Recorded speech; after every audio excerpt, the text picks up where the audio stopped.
And would you support them even if they added to the government deficit? Well, the first thing we need to do is stop the out-of-control spending. Out-of-control spending is what causes interest rates to rise. It causes people to be less able to afford to own their own homes. We need to stop the spending, and that way we can get our budget under control and we can have basically a strong fundamental fiscal underpinnings. The second thing that we need to do, of course, is stop sending $400 billion a year overseas to oil-producing countries that come right out of our economy immediately. Some of that money goes, unfortunately, to fund terrorist organizations. We've got to, and we can use Detroit for this, where there's tremendous technology in the state of Michigan and tremendous abilities to develop technologies to reduce this dependency on foreign oil and eventually eliminate it and stop this outflow of some $400 billion a year. Education training is obviously important, but stop the spending. As president, I know how to do it. I'll wield a veto pen, and I won't let another pork barrel earmark spending bill cross my desk without vetoing it, and I'll make the authors of it famous. I know how to do it. I saved the taxpayers $6 billion on a bogus tanker deal. I'm called the sheriff by my friends in the Senate who are the appropriators, and I didn't win Miss Congeniality. And as president, I won't win Miss Congeniality either. I'll stop the outrageous spending, and that'll be the best thing that can happen to America's economy. Governor Huckabee, you have started running a TV commercial in Michigan that says voters want a president who reminds them of the guy they work with, not the guy who laid them off. Do you believe we're headed for a recession? And do you have a short-term government economic stimulus package that you think would be more effective than what you've heard so far from Governors Romney and Senator McCain? Chris, I hope we're not headed toward a recession, but if we are, there's 4 factors that'll be the reason. The first one is fuel prices. When gasoline gets as high as it is and oil goes to $100 a barrel, it impacts the way people live.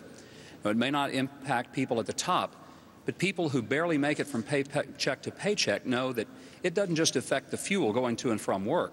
Everything they reach for on the shelf of their store costs more because it took more money to transport it to that store.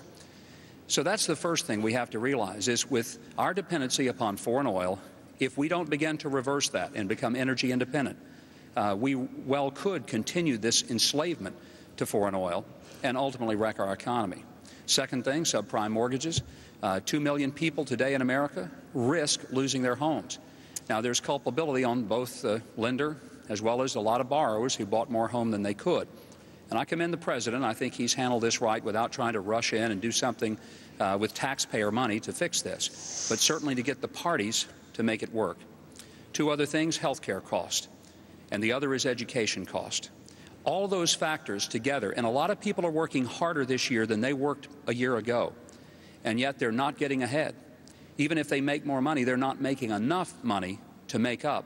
So the first thing is not raise taxes, cut the marginal tax rates, if anything, and eventually go to a fair tax, which really does stop the penalties on people's productivity. Mayor Giuliani, you announced plans for a big tax cut yesterday, and you have been running ads that say reducing taxes actually will increase revenues. But the bipartisan Congressional Budget Office, as well as 2 chairmen of President Bush's Council of Economic Advisors, all say that tax cuts don't pay for themselves, that in fact they add to the deficit, they don't reduce it. So given that, do you stand by your statement? Well, the reality is that some tax cuts do add to revenues, other tax cuts don't add to revenues. It depends on the tax cut.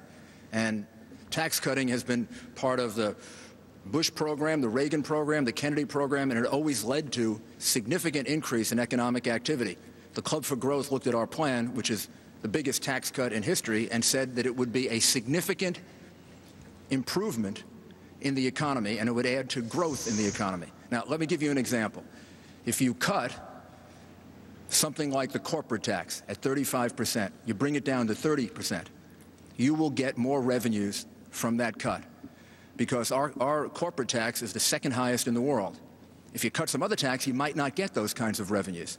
So the question is, what tax are you cutting? Is it anti-competitive? If it is anti-competitive, you're actually going to get more revenues from that tax cut. But that's not the only answer to how you deal with a possible recession. You also have to cut spending. as significantly as you cut taxes. You have to be willing to impose cutbacks on each one of the federal agencies, the civilian agencies. I would do that the way I did it as mayor of New York City, the way Ronald Reagan did it as president of the United States.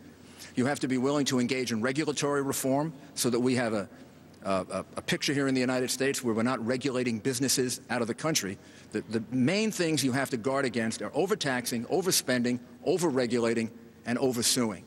And if you can find balance there, you will do the things that are necessary to prop up the economy and to allow us to have a growth economy. It's not just one thing. Senator McCain is a deficit hawk. I just want to ask you for a 30-second rebuttal on that. Do you believe that tax cuts pay for themselves, or do you believe that they add to the deficit? I think they stimulate the economy. I think that one of the first things we have to do that I forgot to mention is make these tax cuts permanent, because we got to give some certainty to families and businesses all over America that these tax cuts will not expire and then give them the effect of a tax increase. So I believe they stimulate the economy. But, Chris, you've got to cut spending. I'm proud to have been a member of the Reagan Revolution, a foot soldier. And we cut taxes, but Ronald Reagan knew we had to cut spending at the same time. And that was our great failure as a party, is we cut taxes and then we let spending get out of control. And frankly, it cost us a great deal. If we had adopted the tax cut package that I had, which entailed spending cuts, then we would be talking about more tax cuts today. Congressman Paul, do you support a government program to stimulate the economy? Well, government program is too vague. What kind of a government program? If it's appropriating money and trying to stimulate that way and spend more money, no, that would be the wrong thing to do. But a government program of a reduced tax burden, yes, that would be. Also, to solve this problem, you have to understand why we're in a recession. I believe we're in a recession. I think it's going to get a lot worse. If we continue to do the wrong things that we've done in the past, that it's going to be delayed, just as what happened in the Depression. But you have to understand that overstimulation in an economy by artificially low interest rates by the Federal Reserve is the source of the recession. The recession has been predictable. We just don't know exactly when it'll come. But if you do the wrong thing, it's going to last for a long time. The boom period comes when they just pour out easy credit, and it teaches people to do the wrong things. There's a lot of malinvestment, debt that goes in the wrong directions. Consumers do the wrong things, and businessmen do the wrong thing. So we have to attack this and understand the importance of Austrian theory of the business cycle. If you don't, we're going to continue to do this, and the longer you delay the recession, the worse the recession is. And we've delayed a serious recession for a long time. The housing market is already in depression. And a lot of people are hurting. The standard of living in this country is going down. Look at what's happening to the dollar. And what is being offered by the Federal Reserve and Treasury and everybody in Washington? Lower interest rates. Well, lower interest rates is the problem. Artificially low interest rates is the artificial stimulus which causes the bubble, which allows the inevitable recession to come. So what we need to do is deal with monetary policy and not pretend that artificial stimulus by more spending is going to help. That won't do one bit of good. Senator Thompson, I'd like to get your opinion also on whether or not we're in a recession or headed for one, and as well